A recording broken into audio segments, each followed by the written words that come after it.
आज की वीडियो के अंदर हम देखने वाले कुछ ऐसे रहस्यमय जीवों को जो कि उस टाइम कैमरे में कैप्चर हो चुके थे एंड जिनके बारे में कोई भी नहीं जानता कि वो कहां से कब और क्यों आए थे। एंड सबसे इम्पोर्टेंट क्वेश्चन है कि आज के टाइम वो कहां चले गए, उनके साथ क्या हुआ। ये सब जानने के लिए हमको वीडियो को एंड तक देखना पड़ेगा। तो वीडियो शुरू करते हैं एंड ओरिजिनल वीडियो की लिंक आपको डिस्क्रिप्शन में मिल जाएगी। तो वीडियो शुरू करते हैं।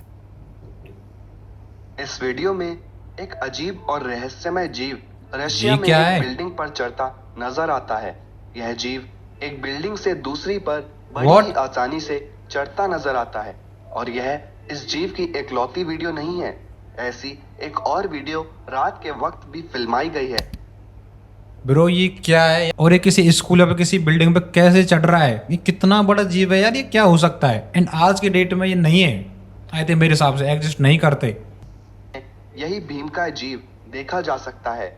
माना जाता है कि रशिया में रेडियो एक्टिविटी फैलने के कारण ऐसे जीव उत्पन्न हो चुके हैं। देखने में यह बेहद ही डरावना लगता है, परंतु इसकी असलियत का आज तक कुछ भी पता नहीं। ब्रो इसके पैर देखो, हाथ देखो भाई कितने लंबे हैं यार। आई थिंक 10-10 फीट के इसके पैर हैं। सो स्कैरी एंड सो हॉरिबल।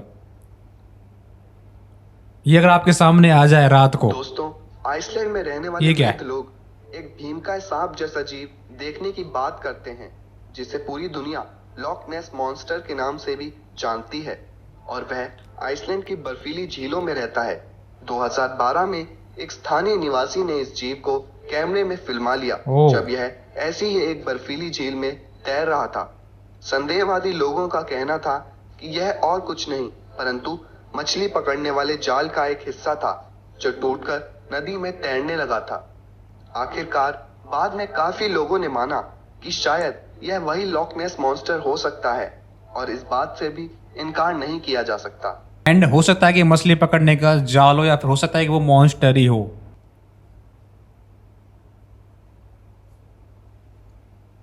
11 मार्च 2011 में जापान को एक बेहद जोरदार 9.0 मैग्नीट्यूड के भूकंप का सामना करना पड़ा था।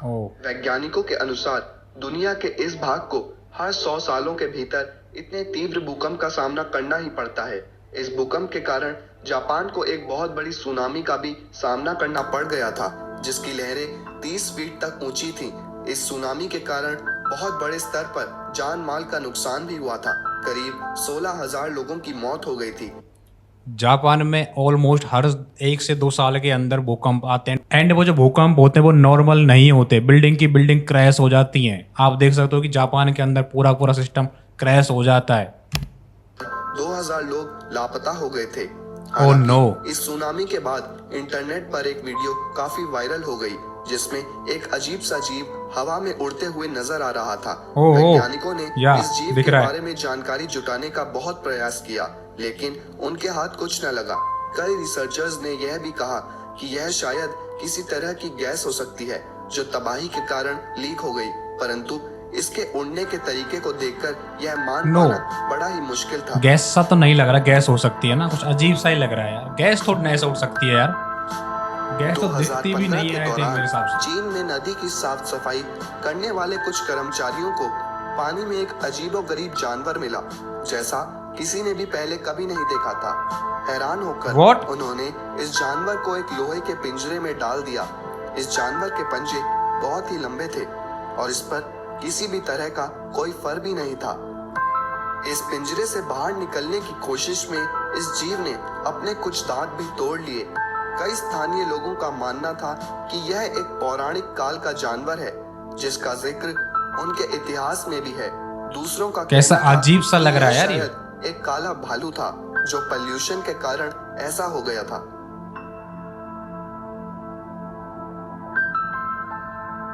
भीमकाय स्क्विड्स को हमेशा से ही पौराणिक किस्सों और कहानियों का महत्वपूर्ण हिस्सा माना गया है।